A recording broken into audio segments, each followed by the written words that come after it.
जो कलह राजस्थान को डुबो गई, जो कलह पंजाब को ख़त्म कर गई, ऐसा ख़त्म कर गई चन्नी अपनी सीट हार गए, जो जिसने मध्य प्रदेश को आपके लिए बिल्कुल दुस्वप्न बना दिया, क्या वैसा खतरा कर्नाटक में भी रहेगा? क्योंकि सिद्धा लगातार इस बात को लेकर अपनी शक्ति भर अड़ते रहे कि मैं इस्तीफा नहीं दूंगा।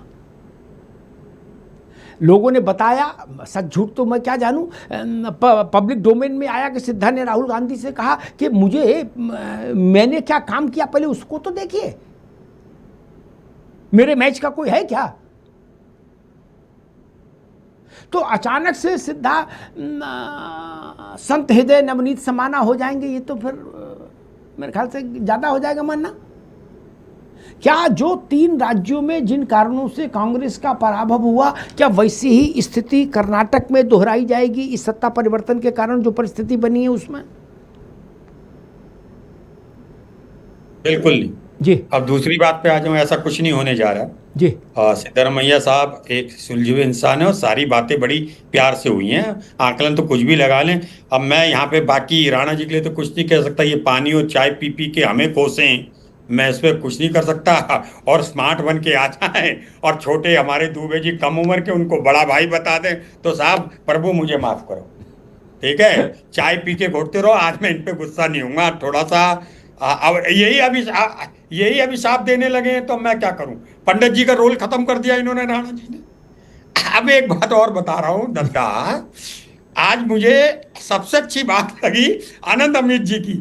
जब ये कहते हैं बड़ा प्यार उमड़ रहा, भैया जी भैया जी, तो ऐसा प्यार लग रहा, बहुत अच्छा लग रहा था मुझे सब। इसलिए आज मैं इनके ऊपर मुझे उग्र नहीं होना। मुझे आज एक बात कहनी है कि भारतीय जनता पार्टी जो सोच रही है और तथाकथित उनसे एक समझन वाले रिश्ते में फंसे हुए राणा जी जैसे विश्लेषक, कि आप जाओ और वहां पे अमिताभ भैया के शो में कांग्रेस को, और वो एक राज शर्मा मूछों वाला बैठा होगा, उसे तर तर के गाली दो, आपको 20% ज्यादा दिया जाएगा।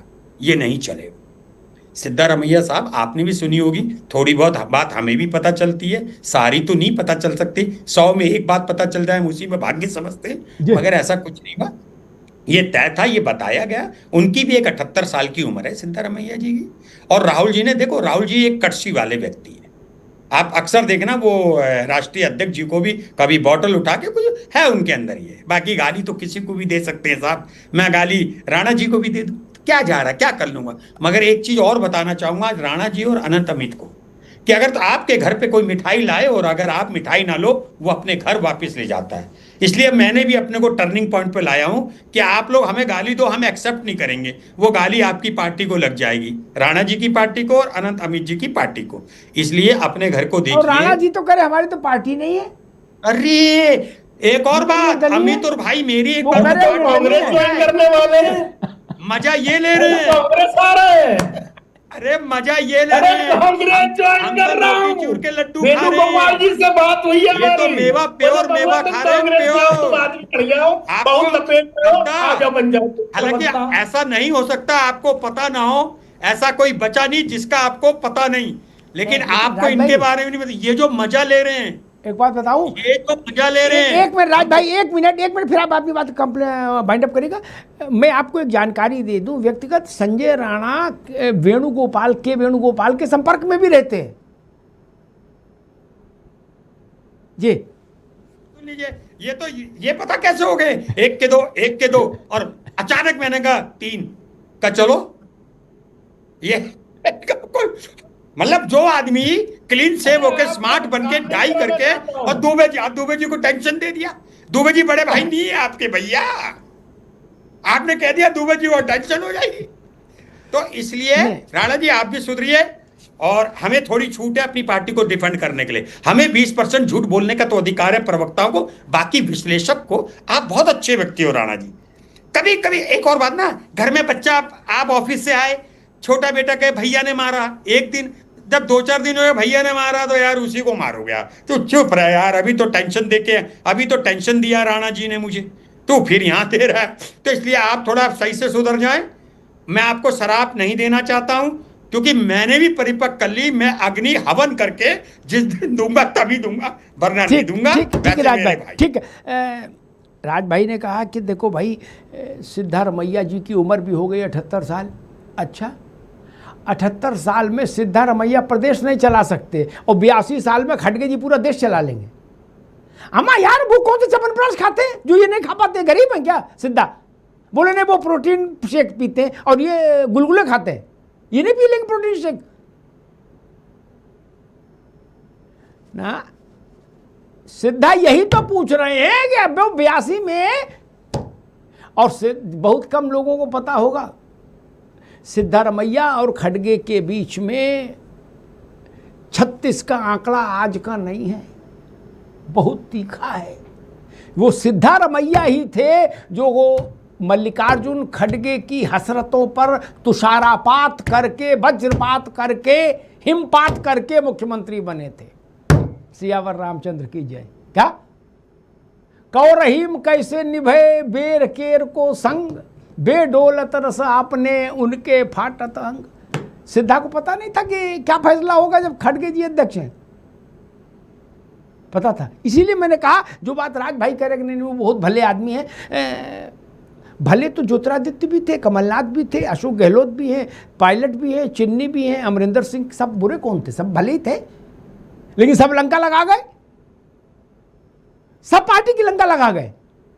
खैर, दुबे जी, वही प्रश्न मेरा फिर से है कि इंडिया ब्लॉक ने, मैं ब्लॉक शब्द इस्तेमाल करें, इंडिया ब्लॉक ने एक नैरेटिव बनाया कि हम पिछड़ों की लड़ाई लड़ने के लिए मैदान में आए हैं, क्योंकि उनको समझ में आ गया कि मुसलमान हमारे साथ रहेगा ही। 50% पिछड़ा है टोटल आबादी का, 20% मुसलमान, 50 और 20 70 हो गए, खेल हो गया, डन। क्या सबकी समझ में बात आ गई? तो इसका मतलब आप पिछड़ों के साथ तो चलोगे ही। पिछड़ों के बीच में जब ये बात जाएगी कि भाई एक दक्षिण के बड़े राज्य से कांग्रेस ने अपना इकलौता पिछड़ा मुख्यमंत्री हटा दिया, तो नैरेटिव कमजोर होगा या नहीं होगा? बस हाँ या ना, फिर आगे चलें। उत्तर प्रदेश में साउथ की राजनीति का उतना मतलब विधानसभा के चुनाव में उतना असर नहीं पड़ेगा, ये आप भी जानते हैं और हम भी जानते हैं जी। दूसरी चीज जो आप बात कर रहे हैं जाति की, देखो ये इस देश का बहुत बड़ा दुर्भाग्य है कि इस देश में जब तक राजनीति रहेगी तब तक ये जाति चलेगी, और जब तक जाति चलेगी तब तक राजनीति चलेगी, एक दूसरे के पूरक हैं।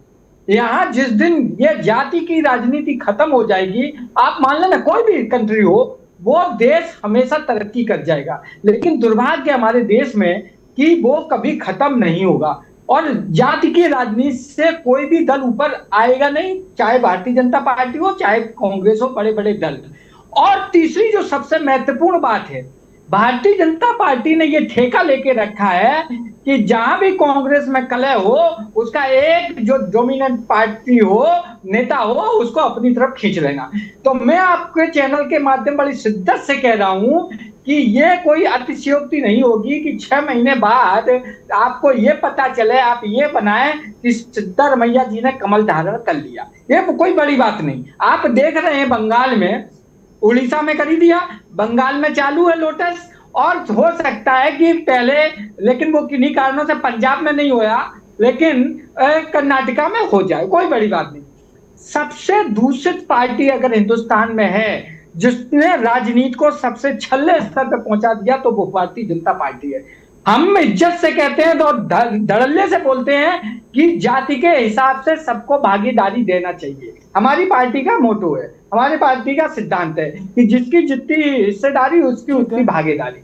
हम अगर सवर्ण जाता है तो सवर्ण को मिलेगा, वो अगर ओबीसी जाता है ओबीसी, दलित अगर जाता है तो दलित मिलेगा। इसमें कहीं कोई दो राय, एकदम क्लियर चैप्टर है, ट्रांसपेरेंसी वाला है, जिसमें कोई भी आके देख सकता है। हम उस राजनीति से हम दूर नहीं जाएंगे, और हम आने वाला विधानसभा चुनाव भी इसी पैटर्न पर जी। ठीक बात है। अनंत अमित जी, समाजवादी पार्टी कह रही है कि सबसे ज़्यादा अगर आप भारतीय राजनीति को किसी ने दूषित किया है तो भारतीय जनता पार्टी ने किया है।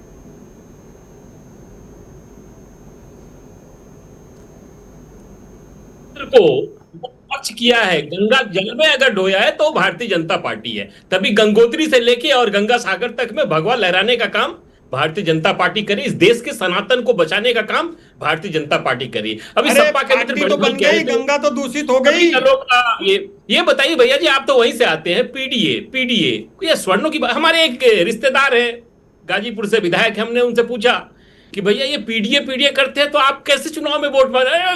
2 साल बाद पूछा भाई, ये बात छोड़ के पूछा। मतलब इनका तो नारा ही है पीडीए। ये तो सामान्य की बात ही नहीं करते हैं, ये तो सिर्फ पीडीए। लेकिन पीडीए का क्या है? पीडीए का ये बात पीडीए की करते हैं, पिछड़े दलित अल्पसंख्यक की बात भी नहीं करते हैं। ये सिर्फ परिवार डेमोक्रेटिक अलायंस की बात करते हैं, जिससे कि राणा साहब ने बताया। ये सिर्फ और सिर्फ यादववाद की बात करते हैं, सिर्फ एक जात की बात करते हैं, बाकी दूसरे की बात भी नहीं करते हैं। लेकिन जो कर्नाटक का नाटक है भैया जी, ये मैं बार बार कह रहा हूं, ये अभी मध्यांतर है, अभी बहुत कुछ बाकी है। उसी आप राजस्थान की चर्चा की, अनंत अमित जो एक बात और कही दुबे जी ने, उन्होंने कहा कोई आश्चर्य नहीं होगा थोड़ा ठंडा करके खाने की बात आ जाए और 6 महीने में कमल धारण करके सिद्धारमैया दिखाई दे मंच पर। देखिए तो लोकतंत्र है, हो तो जादूगर आप लोग भी, लेकिन जादूगर तो आप भी हो। अभी तो कुत्ते की बात हो रही थी तो हमने कहा, आपको कहा कि अगर वो हेमंता जी से, अगर हेमंता जी वाले कहानी आप कई बार बताए, वो बता देते तो इनका भी पता चल जाता कि कुत्ते वाली कहानी में किसको फायदा हुआ और किसको नुकसान।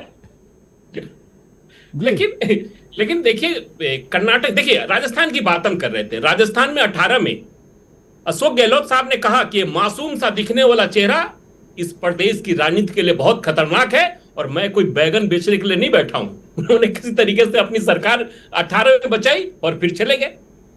तो ये तो कांग्रेस का चाल और चरित्र है, ये सबको दिख रहा है। और कांग्रेस जो बार बार ओबीसी, दलित और एसटी की बात करती थी, वो बिल्कुल ही निराधार है। आज वो देखने को मिल गया। हमारी कई प्रदेशों में सरकार है, देखिए बिहार में ओबीसी है, हमारे हरियाणा में ओबीसी है, दिल्ली में बनिया को बना, हमारे प्रधानमंत्री ही ओबीसी समाज से आते हैं।